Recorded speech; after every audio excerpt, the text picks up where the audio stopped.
প্রধান উপদেষ্টার কার্যালয় এখন অন্য কোনো বিষয়ে তাদের মনোযোগ নাই। তাদের এখন একটাই মনোযোগ, সেটা হচ্ছে নির্বাচন।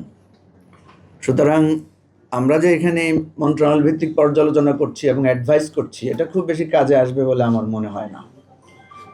যদি ওনাদের কনসেন্ট্রেশন নির্বাচনের দিকে থাকে তাহলে ওনারা সেদিকেই মনোযোগী হবেন এবং বাকি মন্ত্রণালয় ভিত্তিক কাজগুলো রুটিন ওয়ার্ক বলেই হবে আমার ধারণা। আমার ধারণা ভুল হতে পারে, এটা আমি বলছি আর কি।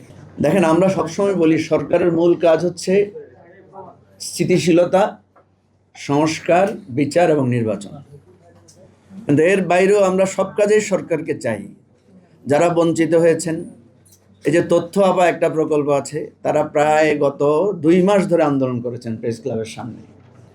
আজকে বয়স 35 বৃদ্ধির তারাও আন্দোলন করছেন অনেক দিন ধরে। তাদের আন্দোলন নিয়েও আমাদেরকে কথা বলতে হচ্ছে। শিক্ষকদের, শ্রমিকদের বহু আন্দোলন আপনারা দেখেছেন এই সরকারকে ফেস করতে হয়েছে।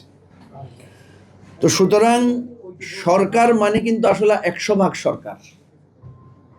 সরকারের মানে হচ্ছে সে তার নিয়মিত কার্যক্রমের পাশাপাশি রাষ্ট্রের সমস্ত কিছু তাকে পরিচালনা করতে হয়। আমরা যতই বলি প্রায়োরিটি, যতই বলি এটা সেটা, সরকার কিন্তু তার সব কাজে মনোযোগ দিতে হয় এবং সব কাজের কথা তাকে শুনতে হয়।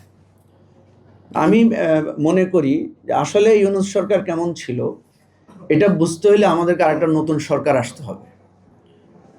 সেই সরকার আসলে আমরা দেখব আগের সরকারের বিদ্যুৎ পরিস্থিতি কেমন ছিল, এই সরকারের কেমন। তখন আমরা বুঝবো ইউনূস ইলেকট্রিসিটি কেমন ম্যানেজ করেছিলেন, দ্রব্যমূল্য তখন কেমন, এখন কেমন। তখন আমরা বুঝবো যে উনি প্রাইসটা কিভাবে হ্যান্ডেল করেছিলেন, তখনকার ব্যাংক পরিস্থিতি, এখনকার ব্যাংক পরিস্থিতি, তখনকার রোহিঙ্গা ইস্যু, এখনকার রোহিঙ্গা ইস্যু। এভাবে আমরা তখন আপনারা যেভাবে বিস্তারিত বর্ণনা দিয়েছেন সেভাবে আমরা কম্পেয়ার করতে পারব। অথবা গত বছরের আগস্ট হিসাব করলে তো আর হবে না, ধরেন তার আগের বছরের আগস্ট, 2023-এর আগস্ট আর এইবারের আগস্ট, বা ওই 6 মাস হাসিনার 6 মাস আর ইউনূসের 6 মাস কম্পেয়ার করলে আমরা বুঝতে পারবো যে আমরা কোন অবস্থায় আছি। প্রফেসর ইউনূসের সবচেয়ে বড় ভুল যেটা হয়েছে, যেটা আমরা সবসময় বলার চেষ্টা করি, সেটা হচ্ছে উনি একটা গভর্নমেন্টে আসার পরে উনি কোনো প্রায়োরিটি ফিক্স করেন নাই। ওনার মধ্যে কোনো পরিকল্পনার ছাপ আমরা দেখতে পাই নাই। উনি যদি পরিকল্পনার ছাপ রাখতেন, প্রায়োরিটি ফিক্স করতেন, ওনার ফার্স্ট প্রায়োরিটি হওয়া ছিল যে ইউনিটিটা ওনাকে এই রাষ্ট্র ক্ষমতায় নিয়ে এসেছে বা বসতে বাধ্য করেছে, এই ইউনিটিটা ওনার ধরে রাখার দরকার ছিল। এবং ওনার সাথে যখন প্রথম সাক্ষাৎ হয়েছিল, আমরা ওনাকে রিকোয়েস্ট করেছিলাম যে স্যার, আপনার কিন্তু এই সকল স্টেক হোল্ডারদের ইউনিটিটা আপনাকে রক্ষা করতে হবে, এবং স্পেশালি অনুরোধ করেছিলাম যদি একটা ইউনিটি অন্তত রক্ষা করতে পারেন, সেটা হচ্ছে এই যে ছাত্রদের, university, private university, public university, জেএনজি, কলেজ, মাদ্রাসা, কওমি মাদ্রাসা, এই ব্রড বেসড ইউনিটিটা যদি আপনি রক্ষা করতে পারেন, এটা হবে আপনার সরকারের একটা শক্তি ভিত্তি। উনি আমাকে মাহফুজকে দেখিয়ে দিয়ে বললেন যে ওকে তুমি বলো। তো যাই হোক, আমাদের প্রথম পর্যালোচনা হচ্ছে যে উনি এটা সিরিয়াসলি ফেল করেছেন। এই ইউনিটিটা বরং ডিসইউনিটি তৈরি করতে দেখেছি আমরা অনেক উপদেষ্টাদেরকে, যে ওনারা এই ইউনিটিতে বিভক্তি তৈরি করেছেন। পরে সরি টরি অনেক কিছু বলেছেন, কিন্তু সেই ডিসইউনিটি আমরা এখনো বহন করছি এবং এই ডিসইউনিটির কারণে আমাদের জুলাই অর্জন ব্যাহত হবে এবং আমরা পরে আফসোস করব। দেখেন, আরেকটা সিরিয়াস ফেলিওর, যেটাও ওনাকে আমরা রিকোয়েস্ট করেছিলাম, একটা সরকার চলে আসলে দুইটা একদম স্পষ্ট মেকানিজম, যেটা আমরা স্পষ্ট দেখি। অনেক অস্পষ্টতা আছে যেগুলো হয়তো এখানে যারা সিনিয়র খুব ইন্টেলেকচুয়াল আছেন ওনারা ভালো ধরতে পারবেন। কিন্তু পিপল কি দেখে? পিপল সরকারের দুইটা অর্গান দেখে, একটা হচ্ছে পুলিশ, আর্মি, বিজিবি, এটা, আরেকটা দেখে অ্যাডমিনিস্ট্রেশন, সচিব, ইউনো, ডিসি, এগুলো। আপনারা দেখেছেন প্রফেসর ইউনূস আর্মি এবং পুলিশের একদম টপ টু বটম সবাইকে নিয়ে কোনো মিটিং করেছেন? দেখেছেন? দেখেন নাই। It's a great failure. যে পুলিশ, আর্মি, বিজিবি ওনাকে হেল্প করবে আইন শৃঙ্খলা পরিস্থিতি রক্ষায়, উনি এই টপ টু বটমকে কোনো অ্যাড্রেসই করেন না। পুলিশের এত বড় একটা বিপর্যয়, উনি পুলিশের সিপাহী থেকে শুরু করে একদম আইজি পর্যন্ত একটা মিটিং করতে পারতেন শুধু স্পেশাল তাদেরকে নিয়ে। এটা হতে পারতো জুম অ্যান্ড মানে ভার্চুয়াল অ্যান্ড ফিজিক্যাল বোথ। উনি করেন নাই। উনি যদি করে ওদেরকে একটা অনুপ্রেরণা দিতে পারতেন, তাহলে আমরা আইন শৃঙ্খলা পরিস্থিতি আরো বেটার পেতাম। উনি যদি সেনাবাহিনীর একদম চিফ থেকে শুরু করে সৈনিক সকলকে নিয়ে একদিন একটা মিটিং করতে পারতেন। আর একটা মিটিং করা ওনার উচিত ছিল বাংলাদেশে ফিরে আসার পরে, সেটা হচ্ছে সকল স্টেক হোল্ডারদেরকে নিয়ে, এবং বলা উচিত ছিল আজকের এই ফিজিক্যাল অ্যান্ড ভার্চুয়াল মিটিংয়ে তারাই সংযুক্ত থাকবেন যারা জুলাই অভ্যুত্থানের রাস্তায় ছিলেন, যারা বিদেশ থেকে আমাদেরকে লিখেছেন, যারা সাহায্য করেছেন, যারা টাকা দিয়েছেন, যারা মার খেয়েছেন, জেলে গিয়েছেন। অল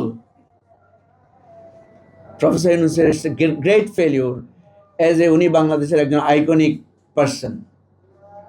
ফলে এই ফেলিউর আর কিন্তু রিমেডি হবে না, যার কারণে উনি বাধ্য হয়ে আজকে ইলেকশনের দিকে হাঁটছেন। এবং যে ইলেকশনের দিকে হাঁটছেন, আমি লিখে রাখতে পারেন, এটা একটা বিপর্যয়কর নির্বাচন হবে। কেন হবে আপনারা যদি শুনতে চান আমি বলতে পারি, আর নাহলে আরেকদিন বলবো। বলুন, সময় তো নাই। বলুন। কেন হবে আমি আপনাদেরকে বলি। দেখবেন ইলেকশনের যত আলাপ আছে সেখানে আওয়ামী লীগের আলাপ নাই, আওয়ামী লীগের যে লেসপেন্সাররা আছে তাদের আলাপ নাই। এই যে 20 or 10 or 15 যে পার্সেন্টেজের ভোটার আওয়ামী লীগের সাপোর্টার, ওদের নেক্সট ইলেকশন ওদের ভোটিং বিহেভিয়ার কি হবে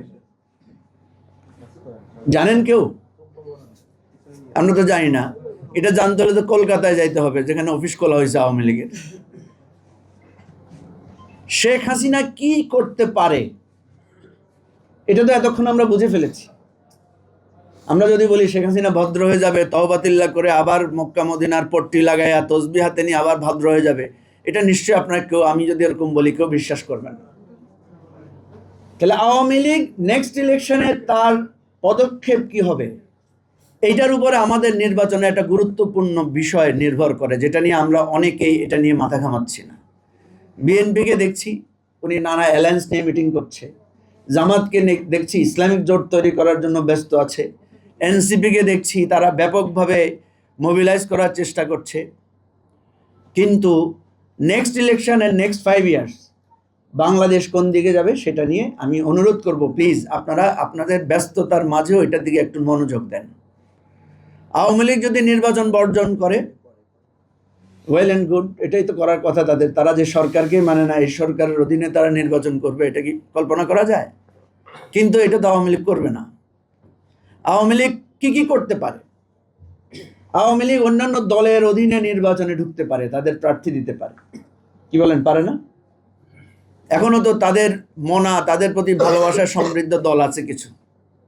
আপনি তো গণতান্ত্রিক চেতনায় ইনক্লুসিভ ইলেকশনের কথা বললে তাদেরকে বাদ দিতে পারবেন না।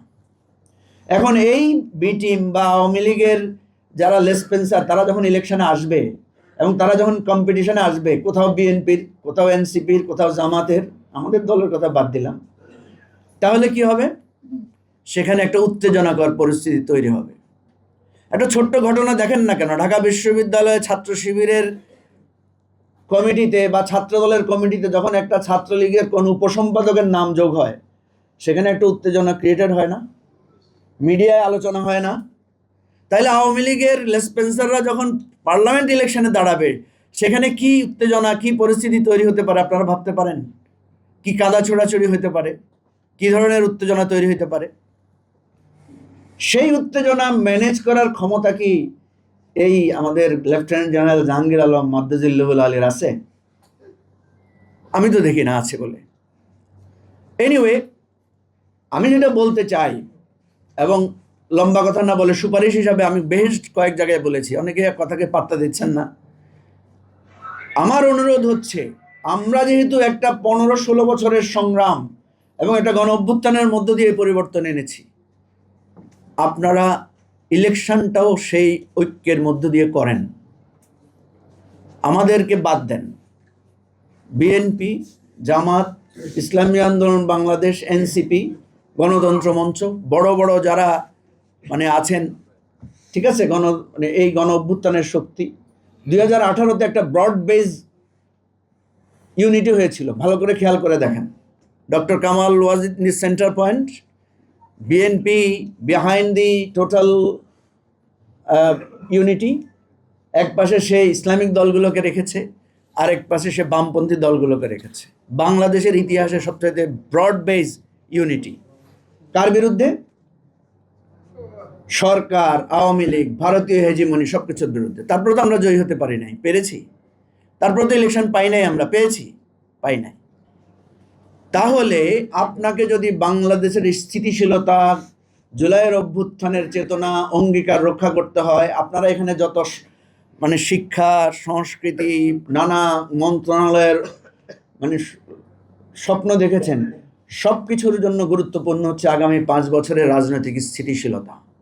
এবং কলকাতায় যে অফিস হয়েছে এবং কলকাতাকে কেন্দ্র করে ভারতীয় যে সাম্রাজ্যবাদ, যে ষড়যন্ত্র, সেটাকে যদি মোকাবেলা করতে হয়, আগামী 5 বছর একটা স্টেবল পার্লামেন্ট, ডেমোক্রেটিক প্র্যাকটিস দরকার। ওই রাজাকার আর চাঁদাবাজের ঝগড়াঝাটি বহুত করতে পারবেন পরে, সেটা আপনারা পার্লামেন্টে গিয়ে করেন। কে কত কমিশন নিচ্ছে, সুযোগ পাইলে সবাই আওয়ামী লীগরে আপনারা পুনর্বাসন করেন, আমরা দেখে ফেলছি। সুযোগ পাইলে সবাই তদবির করেন, সুযোগ পাইলে সবাই মানে ট্রান্সফার ব্যবসা করেন। আসল জায়গা হচ্ছে ক্ষমতা। ক্ষমতায় যেই যাবেন সেই এটা করবেন। এই 1 বছর আমরা বুঝে ফেলছি। আমরা চেষ্টা করব আপনাদেরকে সমালোচনা করে কম রাখার জন্য। কম কম করেন ভাই, এই বাংলাদেশরা আর সেই মানে এটা কি বলে ফেলিউর স্টেটে আপনারা নেন না। তাহলে আমরা যদি সেরকম একটা ব্রড বেজ ইলেকশনের প্ল্যান করতে পারি, এরপরে আপনি আওয়ামী লেসপেন্সারদেরকে ইলেকশন করতে দেন, তারা আসুক। এই জোটের সাথে সেই লেসপেন্সারদের সেই জোট হবে। তাহলে ইলেকশন নিয়ে কেউ প্রশ্ন করতে পারবে না, ইলেকশন কেউ বাদ দিয়েছে সে ধরনের কথা বলতে পারবে না। এবং গণতন্ত্র চর্চার রাজনীতির মূল জায়গাটা হবে পার্লামেন্ট।